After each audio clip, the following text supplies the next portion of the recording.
muitas personalidades brasileiras marcaram a história do país. Na nossa política, 2 deles saíram do município gaúcho de São Borja e foram rumo à presidência do Brasil. Getúlio Vargas e João Goulart fizeram parte da história política do Brasil. Hoje, o nosso foco vai ser o presidente Jango e nós vamos analisar um pouco do perfil político e humano do presidente. E também vamos conversar um pouco sobre alguns fatos marcantes dele ligados a São Borja. São Borja, esplendor dos 7 povos, primeira na conquista Guarani. João Belchior Marques Goulart era filho de Vicente Rodrigues Goulart e Vicentina Marques Goulart, que eram estancieiros dedicados à pecuária e também eram envolvidos com o comércio e com a indústria.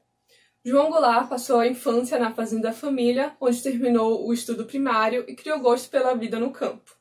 Era um homem simples, gostava de tomar chimarrão perto do fogo, junto com os seus peões.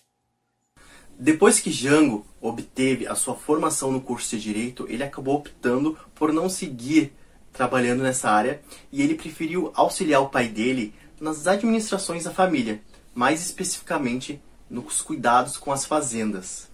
Esse desempenho, ligado com a juventude de Jango, acabou fazendo dele uma figura muito conhecida em São Borja, município que faz fronteira com a Argentina. Em relatos coletados para a Folha de São Borja em 1998, alguns populares que conviveram com Jango na época que ele era fazendeiro relataram que ele era um homem bom e simples. A empregada da fazenda, Dona Margarida, disse que o ex-presidente Jango era uma pessoa alegre e dinâmica e considerava o povo brasileiro seus irmãos e tinha um enorme amor pelo país. Segundo o professor, jornalista e escritor Juremir Machado, Jango fora uma pessoa íntegra e respeitosa e sempre tratava todos com igualdade. Tanto nos anos do seu governo quanto na sua vida, ele se manteve essa pessoa respeitosa e que, apesar de cometer erros, estava sempre pronto a ouvir aqueles que estavam do seu lado e também sempre lutou pelos menos favorecidos. Assim como Getúlio, Jango também presenteava os filhos de seus funcionários nas datas comemorativas.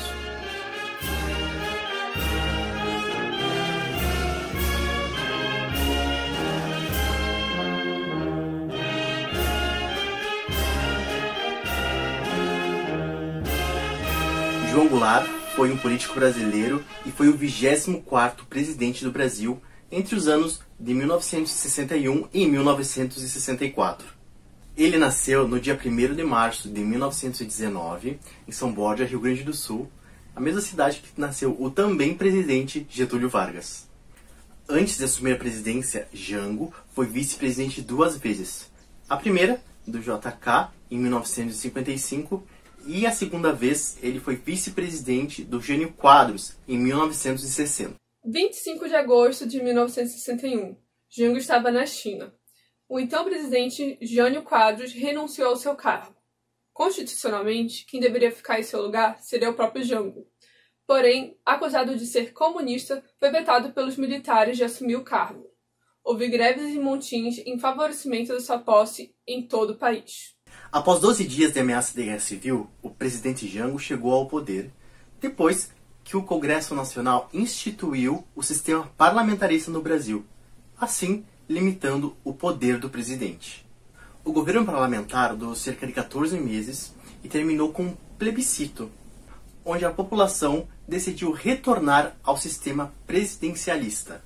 Durante o governo de Jango, o país estava passando por profundas mudanças e transformações que refletiam no âmbito político. A participação popular na política e o estabelecimento de organizações de massa aqueceram a eleição presidencial. Movimentos sociais começaram a surgir no país.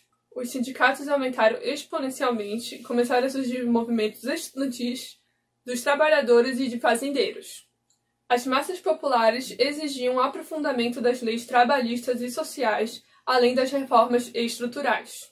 O Brasil enfrentava sérios problemas em áreas como questões fundiárias e educação. A inflação foi um problema e um fator que começou a acirrar os ânimos das classes média e baixa.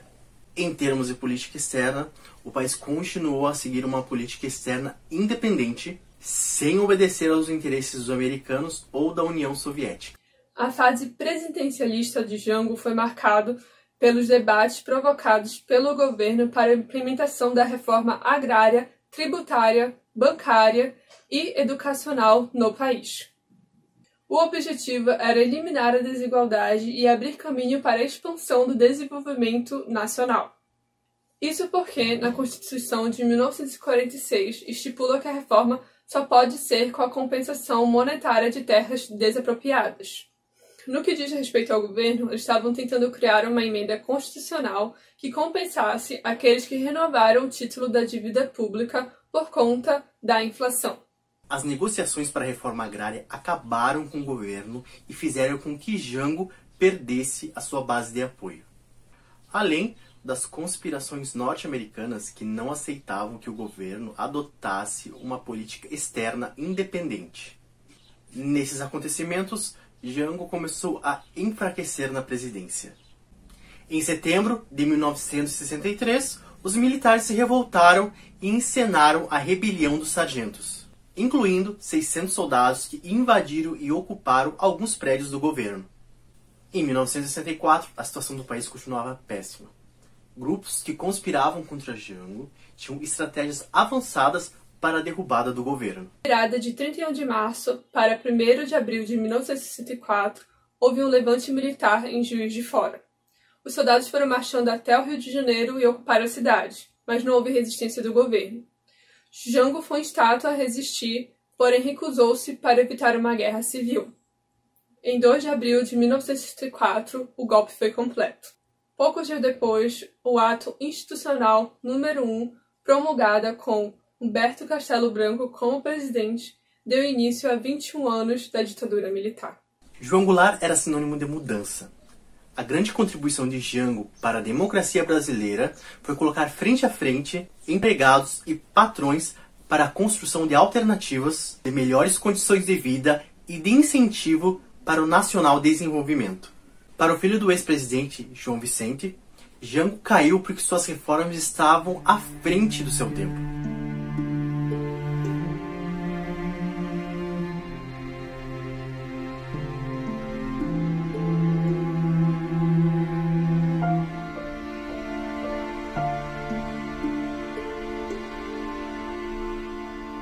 Após a queda, ele decidiu partir para o exílio em Montevidéu no dia 4 de abril de 1964. O filho, João Vicente Goulart, afirma que o pai dizia que o exílio era uma forma de deixar ele um morto-vivo. Durante esses 5 anos de acusação e investigação, sem chance alguma de defesa, os seus advogados não tiveram acesso aos autos, fazendo com que Goulart se deprimisse, envelhecesse e adoecesse precocemente. O processo concluiu que o presidente havia cometido crimes contra o Estado e a ordem política e social. Entre esses crimes estavam a corrupção administrativa, a concessão de vantagens, a aplicação indevida do dinheiro público e entre outros.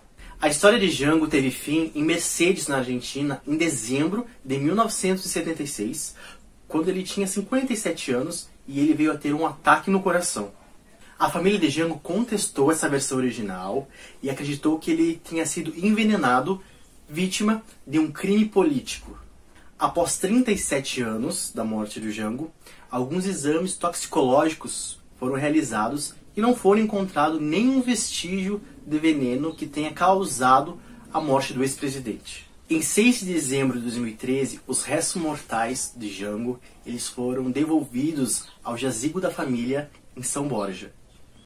Moradores estavam presentes na Praça 15. Aplaudiram o cortejo do aeroporto até a igreja e da igreja até o cemitério.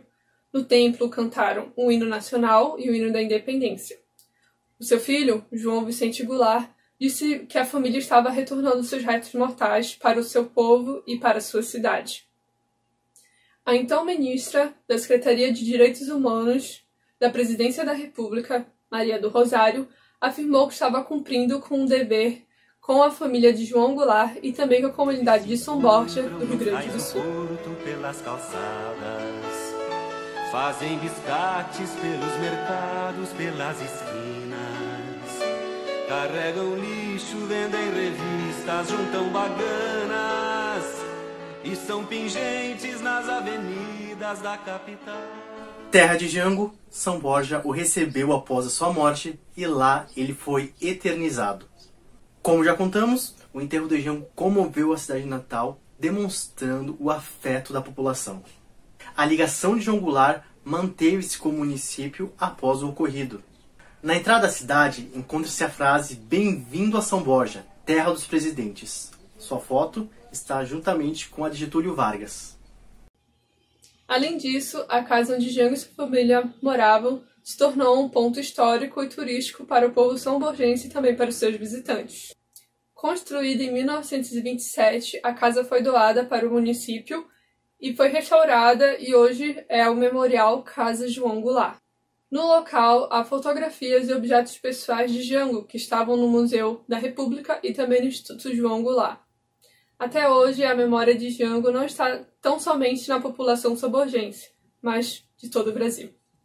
E esses são os fatos marcantes do 24º Presidente da República do Brasil.